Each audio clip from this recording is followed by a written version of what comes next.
السلام علیکم ورحمۃ اللہ وبرکاتہ۔ آپ دیکھ رہے ہیں جی ہمارا چینل جادو، جنات اور نظر بد کا علاج قرآن و سنت کی روشنی میں۔ الحمدللہ رہنمائی کا سلسلہ چل رہا ہے، تو میرا آج کا موضوع ہے دعائے استخارہ کے بارے میں۔ میں آج کے موضوع میں انشاءاللہ بیان کروں گا دعائے استخارہ کی اہمیت، استخارہ کرنے کا طریقہ، استخارہ کرنے کا وقت، استخارہ کرنے کے بعد، اور استخارہ کرنے کا خود جب انسان استخارہ کرتا ہے تو اس وقت اس کا کیا فائدہ ہے، اس کے لیے چند واقعات، اور دوسروں سے استخارہ کروانے کے چند نقصانات واقعات کے ذریعے۔ حضرت جابر رضی اللہ تعالیٰ عنہ سے روایت ہے کہ رسول اللہ صلی اللہ علیہ وسلم نے ہمیں دعائے استخارہ کی یہ دعا اس طرح یاد کروائی جس طرح قرآن کی کوئی آیات ہوتی ہے۔ دعائے استخارہ یہ ہے، کسی بھی آپ کو حاجت کے لیے، وہ سفر کا مسئلہ ہو، وہ کاروبار کا مسئلہ ہو، وہ بچی کے رشتے کا مسئلہ ہو، کسی بھی حاجت کے لیے آپ 2 نفل نماز پڑھیں۔ 2 نفل نماز پڑھنے کے بعد آپ نے سلام پھیرنے کے بعد آپ نے وہ دعا پڑھنی ہے۔ اس دعا کو جب آپ پڑھیں گے تو پڑھتے پڑھتے لفظ آئے گا حاضل امرہ، یہ لفظ 2 جگہ پر آئے گا۔ تو حاضل کا مطلب ہوتا ہے حاضل امرہ، یہ کام، لیکن اس کی جگہ پر آپ نے اپنے کام کو رکھنا ہے حاضل سفرہ، کہ یا اللہ جو میں یہ سفر کرنا چاہتا ہوں، یا اللہ آپ اردو میں بات کر لیں، پنجابی میں دعا کر لیں کہ یا اللہ میں نے اپنی بیٹی کا یہاں پر رشتہ کرنا ہے، یہ بھی رشتہ ہے، یہ بھی رشتہ ہے، ان میں سے کون سا بہتر ہے، میں نے کاروبار کرنا ہے، یہ بھی کاروبار سوچا ہوا ہے، یہ بھی سوچا ہوا ہے، یہ بھی سوچا ہوا ہے، تو ان میں کون سا میرے لیے بہتر ہے۔ یہ آپ دعا کر کے پھر آگے اس دعا کو پڑھنا شروع کر دیں۔ پڑھتے پڑھتے پھر آخر میں پھر یہ لفظ آئے گا حاضل امرہ، پھر اس کو چھوڑ کر پھر آپ دعا کریں کہ یا اللہ ان میں سے جو میرے لیے بہتر ہے اس کو میرے مقدر میں کر دے، پھر آپ اس دعا کو مکمل کر لیں۔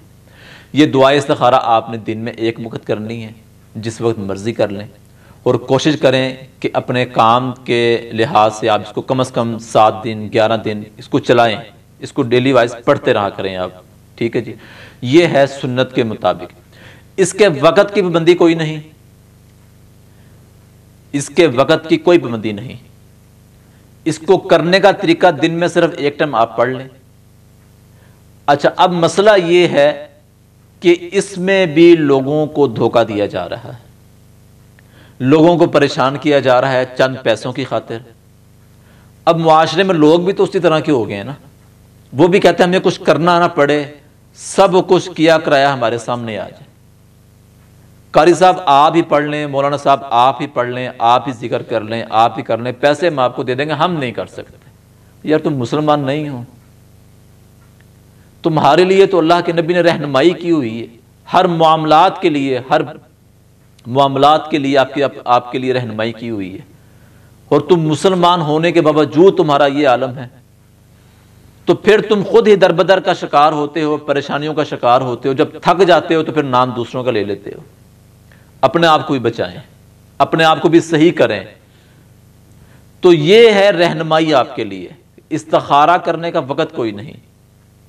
پھر جو لوگ کہتے ہیں نا جی استخارہ کرنا ہے تو رات سونے سے پہلے کریں، اس کے بعد استخارہ کرنے کے بعد کسی سے آپ نے ہم کلام نہیں ہونا، پھر آپ سو جائیں۔ سونے کے بعد پھر خواب آئے گا، سبز رنگ کا پتہ نظر آئے گا، سفید رنگ کا دھاگا نظر آئے گا، یا کوئی کپڑا نظر آئے گا، یہ آپ کی علامت ہے۔ اب ایک انسان سوچتا ہے کہ یار اب میں رات کو کام سے آؤں تو کس وقت میں استخارہ کروں، رات سونے سے پہلے، پھر میں نے کسی سے ہم کلام بھی نہیں ہونا، تو وہ کہتے ہیں پیر صاحب، مولانا صاحب آپ خود ہی ہمارے لیے استخارہ کرتے ہیں، جبکہ شریعت نے ہمارے لیے کتنی بہترین رہنمائی فرمائی ہے۔ او بھائی، جس وقت آپ کو وقت ملتا ہے 24 گھنٹوں کے اندر آپ 2 نفل نماز پڑھ کے استخارہ کر سکتے ہو۔ عورت بھی کر سکتی ہے، بہن بھی کر سکتی ہے، یہاں تک کہ اگر اس عورت کو وہ ایام کے دن آ گئے ہیں کہ جس دن اللہ کے نبی نے ان کو چھوٹ دی ہے، نماز کے لیے چھوٹ دے دی ہے کہ وہ نماز نہیں پڑھ سکتی، ٹھیک ہے، وہ ویسے ہی دعا کر لے۔ اگر ان دنوں کے اندر اس کے لیے کوئی معاملہ سامنے آیا ہے تو وہ ویسے اللہ کے آگے دعا کر لیں، اللہ تعالیٰ پھر بھی کوئی نہ کوئی رہنمائی فرما دیں گے۔ تو ایسے لوگوں سے بچیں۔ تو جب آپ استخارہ کریں گے تو اس کے لیے کوئی دلیل نہیں ہے کہ آپ کو کوئی خواب آئے گا تو پھر ہی اس کی کوئی دلیل آپ کے سامنے آئے گی۔ اس کا یہ ہے کہ آپ کا ایک ذہن، آپ کا ایک دل مطمئن ہوگا، اور جو چیز، جو کام اللہ تعالیٰ نے آپ کے لیے، آپ کے مقدر میں کی ہوگی، اس کے رستے کھل جائیں گے، آپ کا دماغ اس طرف جو ہے نا وہ جانا شروع ہو جائے گا۔ آپ کو سمجھ آ جائے گی کہ یار مجھے ایسا لگ رہا ہے کہ یہاں پر میرا معاملہ بہتر ہو رہا ہے، کیونکہ اللہ نے میری رہنمائی کر دی ہے، میرے معاملات درست ہو رہے ہیں، اور یہاں پر مجھے آسانی نظر آ رہی ہے۔ یہ ہے جی استخارہ کا۔ تو دوسروں سے مت کروائیں۔ اب استخارہ کرنے کا خود فائدہ کیا ہے، اس کے لیے چند واقعات آپ کو میں بتاتا ہوں۔ ایک لڑکی میرے پاس آئی، پڑھی لکھی تھی ماشاءاللہ۔ اس نے مجھے کہا کہ قاری صاحب مجھے کوئی ایسا وظیفہ بتائیں کہ میرے گھر والے مان جائیں۔ ہمارے خاندان میں ایک شخص ہے تو وہ کہہ رہا ہے میں تجھے باہر بھیج دیتا ہوں، سارے اخراجات میرے ہوں گے، لیکن میری فیملی نہیں مان رہی۔ میں نے اس کو کہا بیٹا میری بات سن، تو میرے کہنے کے اوپر جا کر نہ یہ استخارہ شروع کر دے۔ طریقہ بتا دیا، میں نے اس کو دعا دے دی، میں نے کہا تم جا کے یہ دعا استخارہ پڑھنا شروع کرو، زیادہ نہیں 1 ہفتے کے بعد تم میرے پاس دوبارہ آنا، پھر میں انشاءاللہ تمہیں کوئی نہ کوئی وظیفہ دے دوں گا تو تمہارے گھر والے بھی مان جائیں گے۔ وہ 1 ہفتہ تو بڑی دور کی بات ہے، وہ 3 دن کے بعد میرے پاس آ گئی۔ میں نے کہا جی کیا ہوا؟ تو اس نے کہا کہ جی وہ شخص ہی مکر گیا ہے۔ پھر میں نے اس کو سمجھایا کہ بیٹا یہ اللہ کی طرف سے تھا کہ اللہ نے تیری عزت کی حفاظت کی ہے۔ یہ ہے فائدہ خود استخارہ کرنے کا۔ دوسرا واقعہ، ایک ماں بیٹی میرے پاس آئے اور انہوں نے کہا کہ جی میرا خاوند فوت ہو چکا ہے، خاندانی لحاظ سے ہم کمزور ہیں، تو میں نے اپنی بیٹی کی شادی جو ہے نا وہ منگنی اپنے خاندان میں کی ہوئی ہے، اور 5 سال ہو چکے ہیں، تو وہ لڑکے والے بس کر لیتے ہیں، اس طرح وقت گزار رہے ہیں۔ ہمیں بڑی پریشانی ہوئی ہے، تو اب ہم چھوڑتے ہیں تو وہ ہمارے مخالف ہو جائیں گے، تو ہم اس کے لیے بڑے پریشان ہیں۔ تو ان کو بھی میں نے پھر کہا جی آپ دعا استخارہ پڑھیں۔ دعا استخارہ میں نے دے دی، تو اللہ کی رحمت سے 1 ہفتے کے بعد وہ میرے پاس دوبارہ آئے۔ انہوں نے کہا خود ہی وہاں سے جواب ہو گیا، جن خاندان والوں کا ڈر تھا ہمیں کہ وہ ہمارے مخالف ہو جائیں گے یا ہمیں برا بھلا کہیں گے، وہ الحمدللہ ہمارے ساتھ ہیں، ٹھیک ہے۔ اور اللہ نے ایک اور ایسی ہمارے اوپر رحمت کر دی ہے کہ ہماری قریب ہی جو ہے نا ایک فیملی تھی، انہوں نے ہم سے خود آ کر بات کی ہے، ہم نے لڑکا دیکھا، خاندان والوں نے دیکھا، یعنی کہ اسی ہفتے کے اندر اللہ تعالیٰ نے ہمارا ملاپ کر دیا۔ اب 3 ماہ کے بعد بیٹی کی شادی ہے۔ یہ ہے فائدہ استخارہ کرنے کا۔ واقعات بہت زیادہ ہیں، ٹھیک ہے، مختصر سا صرف آپ کو میں بتا رہا ہوں تاکہ ہم لوگ سبق سیکھ سکیں اور ہمیں پتہ ہو کہ ہم نے خود کیا کرنا ہے، اور جب استخارہ ہم دوسروں سے کروائیں گے تو اس کا نقصان کیا ہے۔ ایک بہن میرے پاس آئی، کہا جی قاری صاحب بیٹی کی شادی کی ہے 3 ماہ پہلے، اس کو طلاق ہو گئی۔ تو دکھ ہوا، صدمہ ہوا، کہا جی وہ بزرگوں سے استخارہ کروایا تھا، تو انہوں نے کہا جی وہ ٹھیک ہے آپ کر دیں۔ ہم نے کر دی، تو اب 3 ماہ گزر گئے، بچی کو طلاق ہو گئی۔ تو میں نے کہا کہ یہ تو ایک دعا تھی، ایک مشورہ تھا آپ کا اللہ سے ڈٹ جو آپ نے کرنا تھا، تو آپ نے تیسرے فرد کو بیچ میں کیوں شامل کیا؟ بیٹی خود کر لیتی، آپ خود کر لیتی۔ تیسرے فرد کا کیا کردار ہے بیچ میں؟ کسی بھی صحیح حدیث سے یہ ثابت نہیں ہوتا کہ رسول اللہ صلی اللہ علیہ وسلم نے کسی صحابی کے لیے استخارہ کیا ہو، اور کسی بھی یہ صحیح حدیث سے ثابت نہیں ہوتا کہ کسی صحابی نے کسی اپنے دوست کے لیے، صحابی کے لیے استخارہ کیا ہو، اور نہ ہی کسی امام سے اور نہ ہی کسی اللہ کے ولی کی سیرت سے، کتب سے میں نے آج تک نہیں پڑھا کہ کسی نے کسی کے لیے استخارہ کیا ہو۔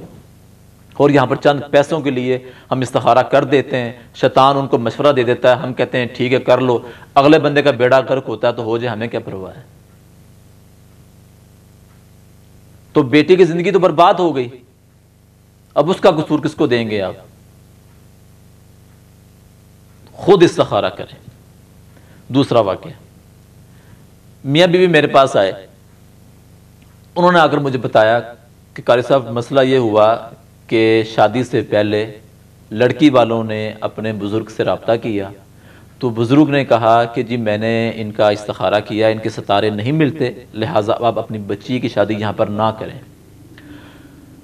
خاندان والے جو ہے نا وہ متفق ہو گئے، بار انہوں نے بچی کی شادی کر دی۔ اب ہوا یہ کہ گھروں میں رہتے ہوئے کوئی لڑائی جھگڑے ہو جاتے ہیں، میاں بیوی کے درمیان کوئی لڑائی جھگڑے ہوئے، بات لڑکی کے گھر تک پہنچی، وہاں سے بزرگوں تک بات گئی، تو بزرگ بڑے غصے میں آئے کہ میں نے تمہیں پہلے منع کر دیا تھا، آپ نے میری بات کو نہیں مانا، ان کا نباہ نہیں ہو سکتا، یہ طلاق ہو کر رہے گی۔ کسی نے ان کو بتایا، وہ میرے پاس آ کر یہ سارا انہوں نے مجھے واقعہ بیان کیا، تو میں نے کہا جی آپ پریشان نہ ہوں، انشاءاللہ اللہ تعالیٰ بہتر کر دیں گے، عمل جو آپ کو بتاؤں گا وہ آپ نے کرنا ہے، یہ گارنٹی ہونی چاہیے۔ انہوں نے کہا جی ٹھیک ہے انشاءاللہ۔ کچھ وظائف میں نے ان کو پڑھنے کے لیے دے دیے، نماز کی پابندی کی، ذکر و اذکار کیے، کچھ وظائف پڑھنے کے لیے دیے، وہ انہوں نے کرنے شروع کر دیے۔ وہ ہفتہ گزرا، 2 ہفتے گزرے، 1 ماہ کے بعد دوبارہ ملاقات ہوئی تو انہوں نے کہا جی ہمارے درمیان جو خرافات تھے، جو لڑائی جھگڑے تھے، جو معاملات تھے، وہ الحمدللہ کافی حد تک ہمارے بہتر ہو چکے ہیں اللہ کی رحمت سے۔ تو وقت گزرنے کے ساتھ ساتھ ماشاءاللہ آج وہ بالکل ہنسی خوشی اپنی زندگی گزار رہے ہیں دونوں میاں بیوی۔ تو اگر وہی بات ان کی مان لی جاتی اور اس بیٹی کو گھر بلا لیا جاتا اور کہہ دیا جاتا کہ جی بابا جی نے کہہ دیا جو اب طلاق تو ہونی ہے، لہذا ہمیں اپنی بیٹی کو، ہماری بیٹی کو آپ طلاق دے دیں، تو گھر برباد ہو گئے تھے۔ تو یہ ہے جی ایک آسان سا طریقہ استخارہ کرنے کا جو میں نے آپ کے سامنے بیان کر دیا ہے، جس کے لیے کوئی وقت کی قید نہیں ہے، ٹھیک ہے۔ دعا پڑھیں، 2 نفل پڑھیں، دعا پڑھیں، اللہ سے دعا کریں، چند دن یہ عمل کر لیں، آپ کے سامنے انشاءاللہ رہنمائی آ جائے گی۔ اللہ سے دعا ہے اللہ ہمیں عمل کی توفیق عطا فرمائے۔ وآخر دعوانا الحمدللہ رب العالمین۔